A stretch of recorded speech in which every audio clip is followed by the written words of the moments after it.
நிறைவாழ்வு AG சபை வழங்கும் morning மன்னாவிற்கு உங்களை அன்போடு வரவேற்கிறோம்.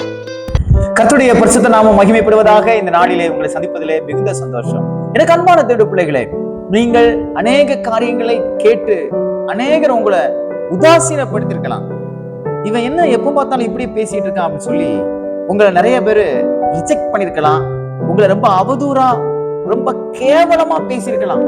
நீங்க கேட்டதுக்கு கூட பதில கூட அவங்க தராம உங்களை ரொம்ப அசிங்கமா பேசி கூட உங்க முகத்துல காரி துப்பி கூட அனுப்பியிருக்கலாம்.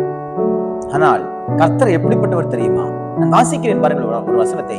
சங்கீதம் புஸ்தகம் 102 அதிகாரம் 16வது வார்த்தை இப்படியாக சொல்லுகிறது, திக்கற்றவருடைய ஜெபத்தை அலட்சியம் பண்ணாமல் அவர்கள் விண்ணப்பத்தை அங்கீகரிப்பார். கர்த்தர் உங்க ஜெபத்தை நிச்சயமாய் அங்கீகரிப்பார். உங்களுடைய ஜெபத்தை அவர் ஒரு நாளும் அலட்சியம் பண்ணவே மாட்டார். விசுவாசிக்கிறீங்களா? மனுஷங்க உங்க வார்த்தை அலட்சியம் பண்ணலாம். மனுஷங்க உங்களுடைய வார்த்தைக்கு விரோதமா பேசலாம். நீங்க கேட்டதெல்லாம் செய்யாம போகலாம்.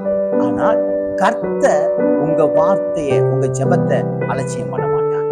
நீங்க என்னென்ன காரியங்களுக்கெல்லாம் ஜெபித்துக் கொண்டிருக்கீங்களோ அந்த ஜெபத்துக்கு நிச்சயமா பதில் வரும். பாருங்க, 12 வருஷமா பெரும்பாடான ஸ்திரீ, அந்த சகோதரி இயேசுவை தொடுபடியா வாரா. அவங்க சீஷர்கள் எல்லாம் அவளை தடுக்கிறாங்க. கூட்டம் அவளை நெரிச்சலுக்குள்ள தள்ளுது. அவ ஜெபம் கேட்கப்படாம அநேக தடைகள் வருது. பாருங்க, பர்த்திமிங்கிற கூட இயேசு கிறிஸ்து போறாருன்னு சொல்லி, தாவீதின் குமாரனே எனக்கு இறங்கும் அப்படின்னு கத்துறான். அவனை பேசாம இருக்கும்படியா அநேக தடை பண்றாங்க. சீஷர்கள் தடை பண்றாங்க. ஆனா கர்த்தர் அந்த 2 பேரையும் அவரே வந்து சந்திச்சு அற்புதங்களை செய்கிறார். அதே போல உங்க விண்ணப்பங்களுக்கு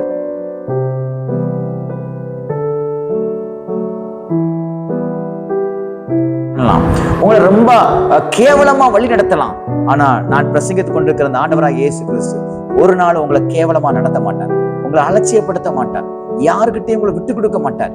யாருக்கு முன்பாகவும் உங்களை வெட்கப்பட விட மாட்டார். நீங்க என்னென்ன காரியங்களெல்லாம் ஜெபித்தீங்களோ அந்த காரியத்தை கர்த்தர் நிச்சயமாய் நிறைவேற்றுவார். அதான் சொல்லப்பட்டிருக்கிறது, அவர் திக்கற்றவர்களாய், யாருமே உதவி இல்லாதவர்களாய், எந்த விதமான ஒத்தாசையும் இல்லாதவருடைய ஜெபத்தை அவர் புறம்பே தள்ளாமல் அதை கேட்டு அற்புதங்களை செய்கிறார். விசுவாசிக்கிறீங்களா?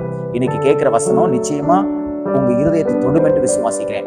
மனுஷர்கள் ரிஜெக்ட் பண்ண உங்களை கர்த்தர் ரிஜெக்ட் பண்ணாம உங்க ஜெபத்துக்கெல்லாம் பதில் கொடுத்து வருகிற நாளிலே அதனாலே அநேக சந்தோஷங்களை நீங்கள் பெற்றுக்கொள்ள போகிறீர்கள். அது நிமித்தமாய் கர்த்தரை நீங்க துதிக்க போறீங்க. கர்த்தர் உங்களை ஜெபத்தை கேட்டு உங்களுக்கு அற்புதமாய் ஆச்சரியமாய் நடத்துகிற நாளாக நீங்கள் கேட்ட எல்லா ஜெபத்துக்கும், நீங்கள் விண்ணப்பித்த எல்லா விண்ணப்பங்களுக்கும் ஏற்ற பதிலை கர்த்தர் இந்த நாளில் தந்து உங்களை மன மகிழ்ச்சியினாலும் உங்களை சந்தோஷத்தினால் நிரப்புவாராக. இந்த நாள் உங்கள் ஜெபங்கள் கேட்கப்பட்ட நாளாக தேவன் மாற்றி கொடுப்பாராக. God bless you.